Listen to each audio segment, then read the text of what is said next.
Sa isang tahimik na hapon sa tahanan ng mga Rizal, habang ang kabataan ay naglalaro at ang kanyang ina na si Teodora Alonso ay abala sa paggawa ng gawaing bahay, napansin niyang si Jose ay masyadong seryoso sa pagninilay.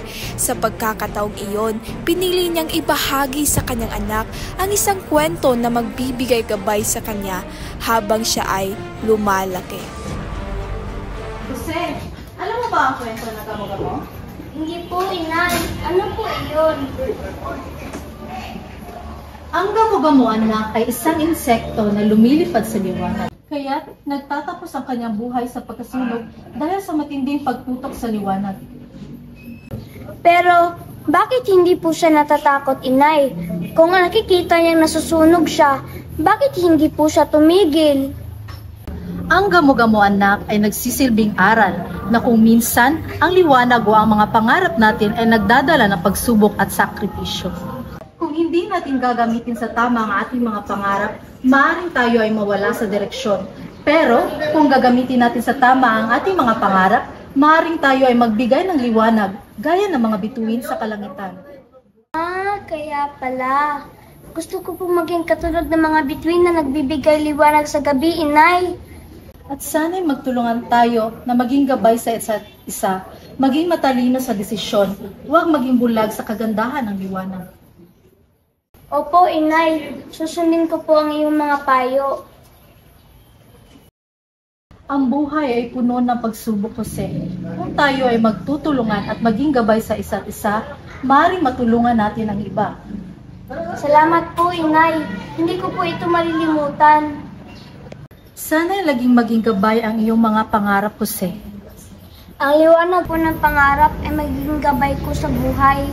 At kapag ang daan ay madilim, tandaan mo na ang liwanag ng bituin ay nariyan upang gabayan ka. Oo, Inay. Magiging matalino po ako sa aking mga desisyon.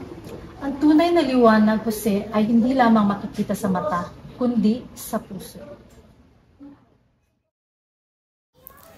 Sa tahanan ng mga Rizal sa Calamba, isang gabi, nagtahimik na usapan at salo-salo ang naganap.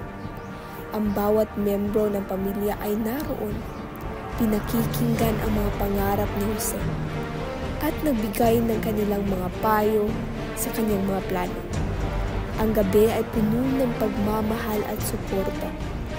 Ngunit, may mga pangarap at alalahanin na nagsimula ng magtulungan at magtagisan sa puso ng bawat isa.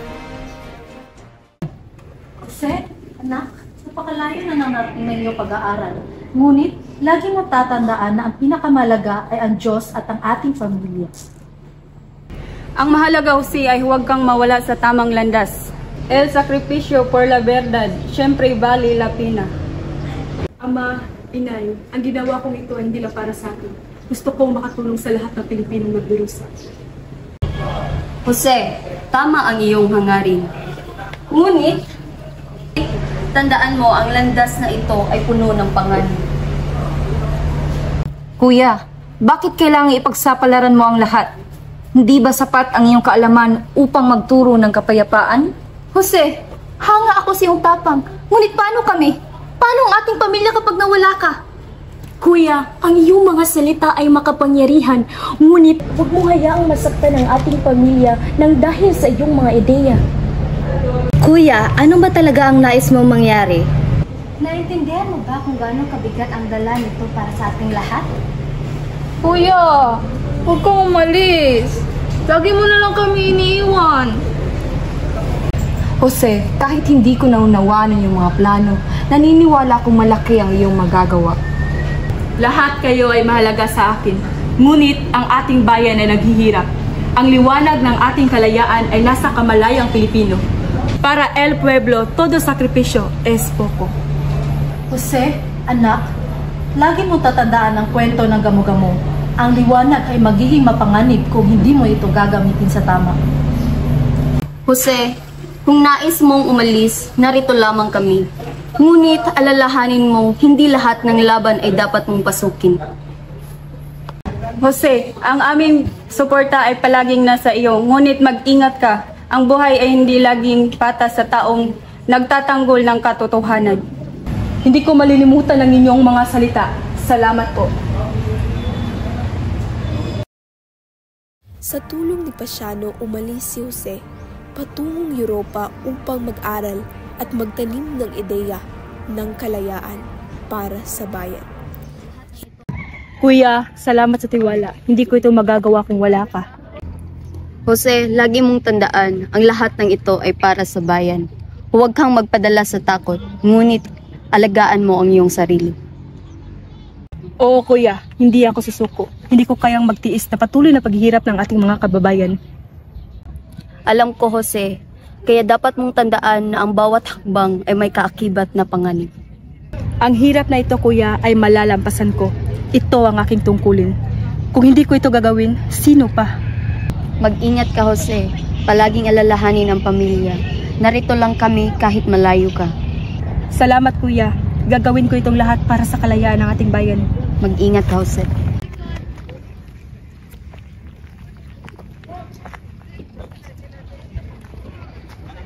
Habang ang barko ay palayo, iniwan ni Jose ang kanyang pamilya at bayan na puno ng pangarap na balang araw ay magiging malaya ang Pilipinas.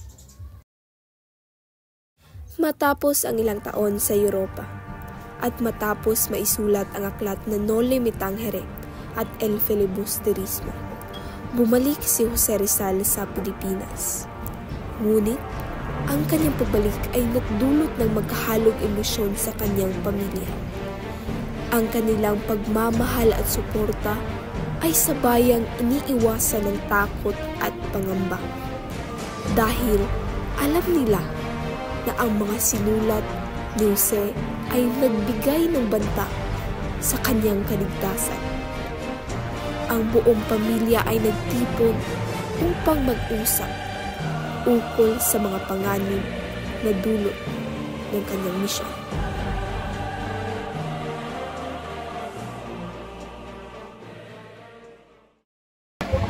Jose, anak, dumating ka na nga.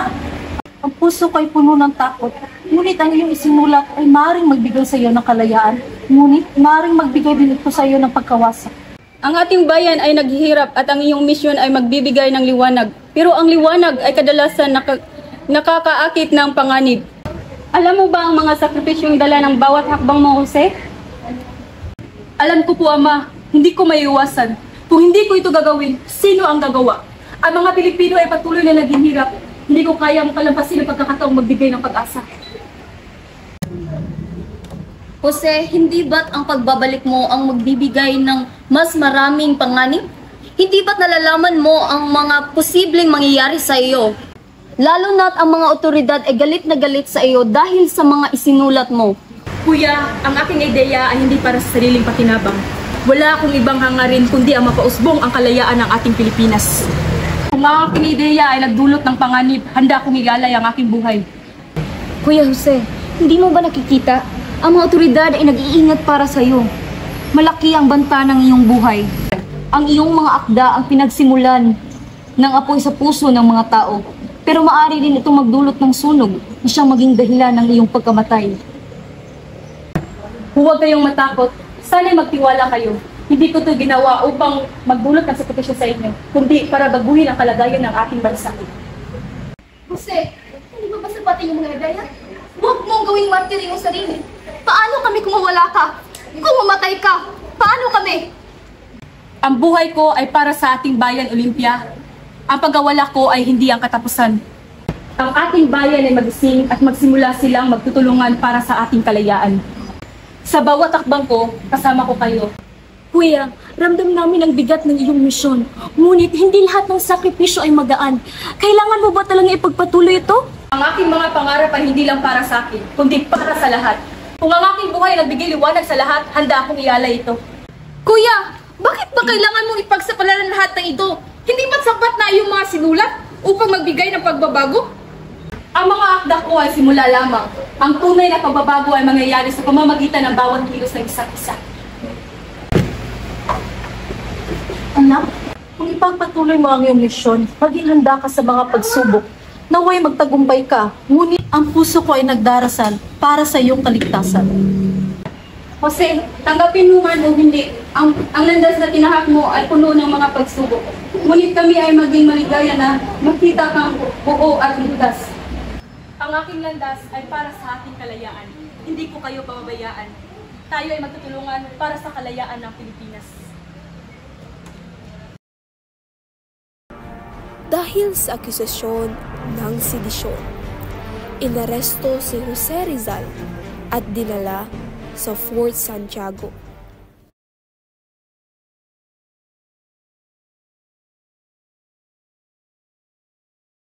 Senyor Rizal, ikaw ay inaaresto dahil sa iyong mga isinusulat. Esta akusado, disibisyon, rebellion. Ang aking mga sinusulat ay hindi kasalanan. Ito ay katotohanan. Ang aking mga sinulat ay para hindi maghimagsik ng gulo, kundi ito ay nagbibigay liwanag sa ating bayan. Ang iyong mga gawa ay nagpapakita ng pag-aalsa laban sa gobyerno. Ang iyong mga ideya ay nagdudulot ng gulo. Ang iyong mga ideya ay nagdulot ng kaguluhan. Dapat mo itong pagbayaran. Ang pagkamatay ko ay hindi magbabago sa katotohanan. Huwag mong gawing martir ang iyong sarili. May mga alituntunin ang bansa na hindi mo nauunawaan. Ang kalayaan ng isang tao ay hindi kailanman nasusukat sa mga alintuntunin na hindi makatarungan. At anong ibig mong patunayan sa lahat ng pamagitan na ito? Patutunayan ko na ang kalayaan ng Pilipinas ay isang karapatang hindi matitinag. Tignan natin kung magtatagumpay ka. Handa ka na ba sa magiging kapalit? Handa na akong magsakripisyo para sa kalayaan ng aking bayan.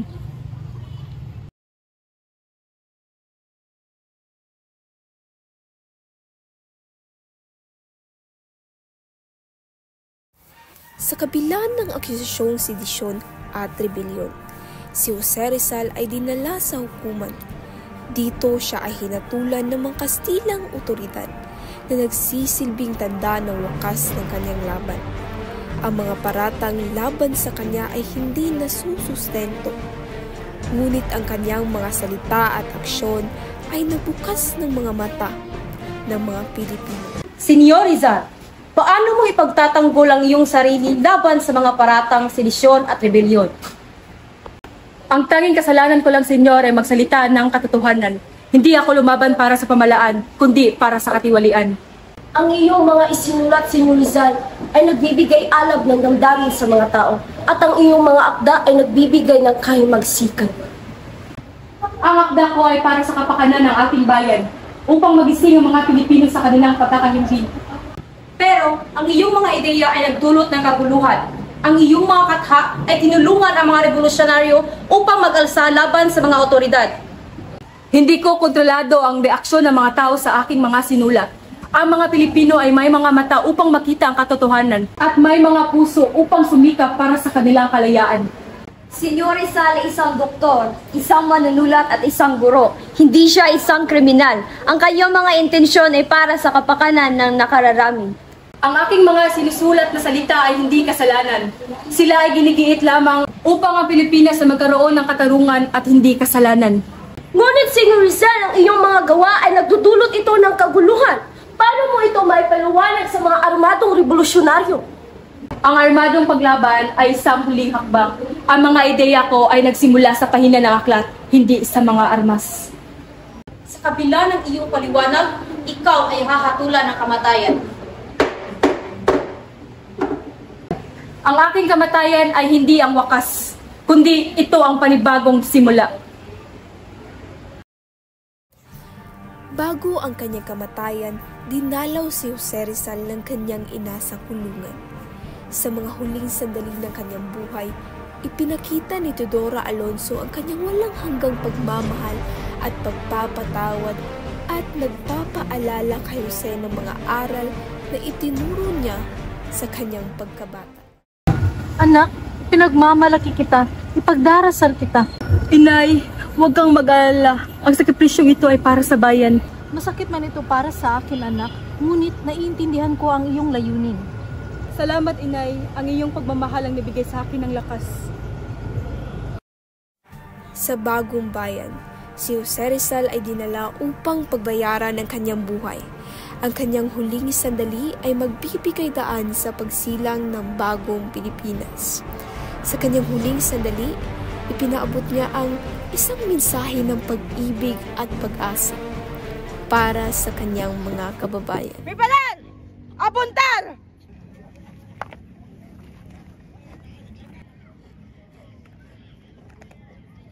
Fuego!